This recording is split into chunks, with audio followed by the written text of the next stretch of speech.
नमस्कार दोस्तों, बोदीवाली coaching centre YouTube पर आपका हार्दिक स्वागत है।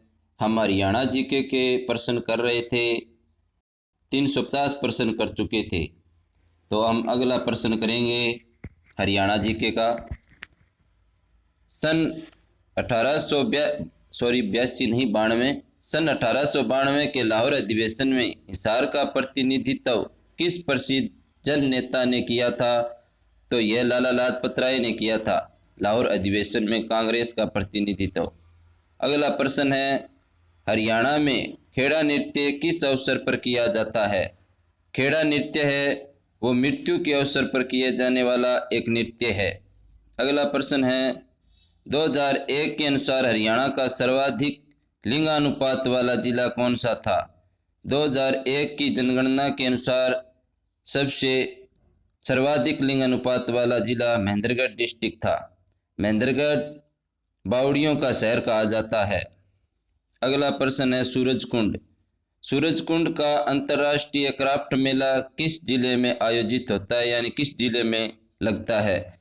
तो ये लगता है फरीदाबाद के अंदर। 34वां सूरजकुंड मेला का भी आयोजन हुआ था। उसमें theme of state Himachal Pradesh था और थीम ऑफ कंट्री पूछा जाए तो उज्बेकिस्तान था। अगला प्रश्न है, लाडली योजना के तहत दूसरी कन्या पैदा होने पर कन्या को 5 वर्ष तक प्रति वर्ष सरकार द्वारा कितने रुपए दिए जाते हैं? तो लाडली योजना के तहत दूसरी कन्या को 5,000 रुपये दिए जाते हैं। अगला प्रश्न है, वनों की रक्षा के लिए चलाए गए कार्यक्रम का नाम क्या है? वनों की रक्षा के लिए चलाए गए कार्यक्रम का नाम है एक बच्चा एक पेड़। अगला प्रश्न है, हरियाणा का वह स्थान कौन सा है जो लाला लाजपत राय सामाजिक कार्यस्थल के साथ राजनीतिक स्थल भी रहा? तो वह स्थान है हिसार, हिसार जिला। इंडो ग्रीक शासकों के सिक्कों किस जिले में मिले, यानी इंडो ग्रीक शासकों के सिक्के हमें किस स्थान से मिले हरियाणा से? तो वो खोखरा कोट रोहतक से मिले थे। अगला प्रश्न है, गिरिपादीय मृदाओं को कहाँ घर कहा जाता है? गिरिपादीय मृदाओं को घर कालका के अंदर घर कहा जाता है। अगला प्रश्न है, कोरवी मूलतः किस मुख्य बोली का प्रारूप मानी जाती है? कोरवी मूलतः खड़ी बोली का रूप मानी जाती है, प्रारूप मानी जाती है। अहमद बख्श खां की निम्न में से कौन सी प्रसिद्ध काव्य रचना है? अहमद बख्श खां ने थानेसरी रामायण लिखी थी। अगला प्रश्न है, यक्ष यक्षिणियों की मूर्तियों का निर्माण किस चीज से हुआ है? यानी यक्ष यक्षिणियों की मूर्तियों का निर्माण लाल पत्थर से हुआ है। किसका पूर्वज कुतुबुद्दीन के काल में इस्लाम में परिवर्तित हो गया? यानी किसके पूर्वज थे वो जो कुतुबुद्दीन ऐबक के शासन काल में इस्लाम धर्म अपना लिया और जो अपने को राजपूत होने का दावा करते थे, यानी मेव जाति थी, वो अपने आप को राजपूत होने का दावा करती थी। अगला प्रश्न है, हरियाणा में कौन से मुख्यमंत्री हरियाणा केसरी के संपादक व संचालक रहे थे? तो ये थे बनारसी दास गुप्ता। अगला प्रश्न है, हर्षकालीन ताम्र मुद्राएं हरियाणा से कहाँ से मिली है? हर्षकालीन ताम्र मुद्राएं हरियाणा में कहाँ से मिली है? ये मिली है सोनीपत, यानी सोनीपत को प्राचीन नाम पूछा जाए तो सोनपर्त था। अगला प्रश्न है, कौन सा तीर्थ स्थल अर्धचंद्राकार का है? तो यह है कपाल मोचन, और कपाल मोचन का मेला लगता है यमुनानगर के अंदर। अगला प्रश्न है, लक्ष्मीचंद को वेदों पुराणों उपनिषदों आदि का ज्ञान देने वाले टीकाराम शास्त्री किस गांव से संबंध रखते थे? तो ये ठिठोली रोहतक डिस्ट्रिक्ट से संबंध रखते थे। हरियाणा का वह जिला कौन सा है जो बासमती चावल के उत्पादन के लिए प्रसिद्ध है, इसलिए उसे हरियाणा में धान का कटोरा कहते हैं?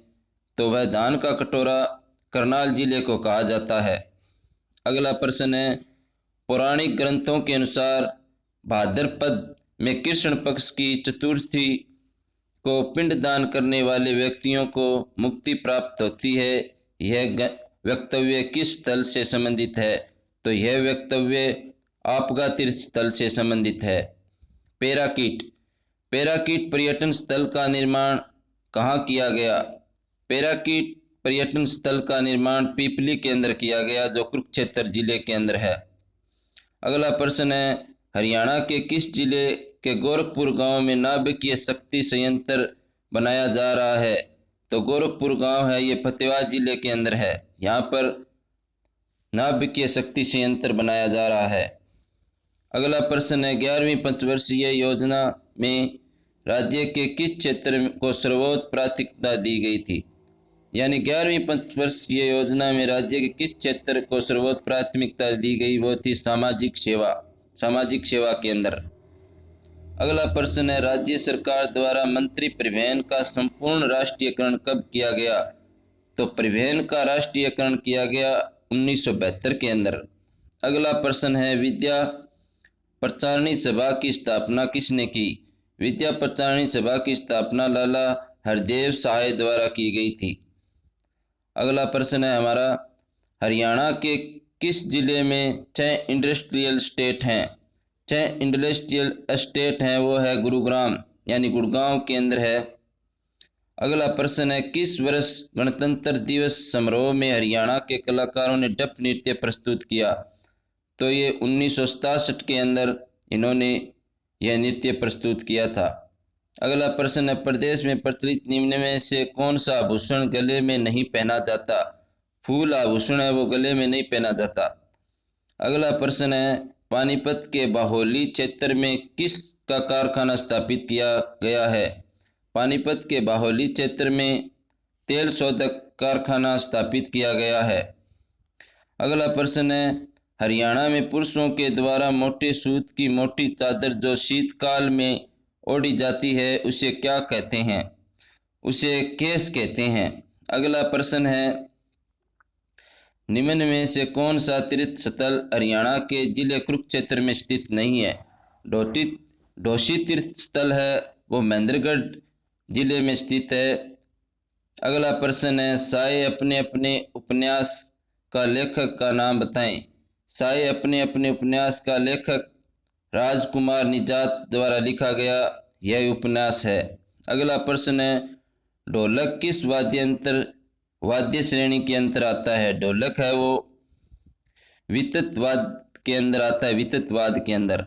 अगला प्रश्न है, निम्नलिखित में से कौन सी नदी नफजगढ़ झील में गिरती है? साहिबी नदी है, वो नफजगढ़ झील में से होती हुई यमुना नदी में मिल जाती है, जो गंगा की सबसे लंबी सहायक नदी मानी जाती है, यमुना नदी उसमें मिल जाती है। 1822 ईस्वी में फतेह सिंह की मृत्यु के बाद उसका उत्तराधिकारी कौन बना? तो उनके उत्तराधिकारी बने थे संगत सिंह। अगला प्रश्न है हमारा, मटिया किला कहा जाता है? मटिया किला पलवल का किला है, उसे मटिया किला कहा जाता है। अगला प्रश्न है, पानीपत की तीसरी लड़ाई से संबंधित स्थल है काला अम्ब। काला अम्ब नामक स्थान पर पानीपत की तीसरी लड़ाई 1761 के अंदर मराठा और अहमद शाह अब्दाली के बीच में लड़ी गई थी। अगला प्रश्न है हमारा, निम्न में से कौन सा त्यौहार विशेष रूप से भाई बहनों का त्यौहार या उत्सव है? तो वह सलोनी, जिसे हम रक्षाबंधन कहते हैं। अगला प्रश्न है, बाबा शाह कमाल की प्रसिद्ध मज़ार कहाँ स्थित है? बाबा शाह कमाल की प्रसिद्ध मज़ार है वो कैथल जिले के अंदर स्थित है। राजघाट गुरुद्वारा कहाँ स्थित है? तो राजघाट गुरुद्वारा है वो यमुनानगर जिले में स्थित है। चौधरी टीकाराम ने जाट शिक्षण संस्थान की स्थापना किस जिले में की? चौधरी टीकाराम ने जाट शिक्षण संस्थान की स्थापना सोनीपत जिले के अंदर की थी। सोनीपत के अंदर राजीव गांधी एजुकेशन सिटी स्थापित की जा रही है। अगला प्रश्न है, हरियाणा का प्रथम राजकवि होने का श्रेय उदय भानु हंस को जाता है। सात चोखाखोरी का मेला किस समुदाय से संबंधित है? तो सात चोखाखोरी का मेला ये मुस्लिम समुदाय से संबंधित है। अगला प्रश्न है, किसे रेंगती हुई मृत्यु कहा जाता है या रेंगती हुई मृदा कहा जाता है? तो मृदा प्रदन को।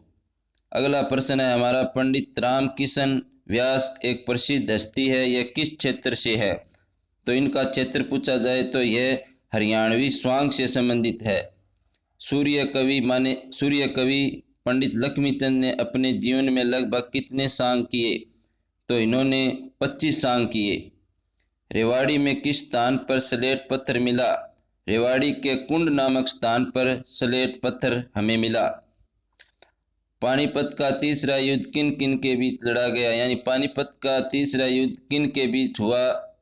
तो अहमद शाह अब्दाली तथा मराठा शासकों के बीच लड़ा गया 1761 में यह युद्ध। अगला प्रश्न है, हरियाणा के प्रसिद्ध खिलाड़ी सतीश कुमार किस खेल से संबंधित है?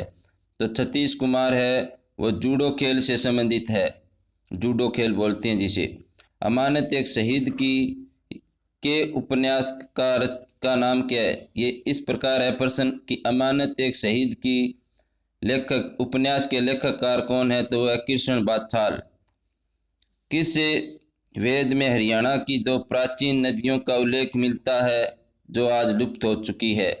तो वो ऋग्वेद के अंदर मिलता है। इस प्रकार से हमने 400 प्रश्न कंप्लीट किए।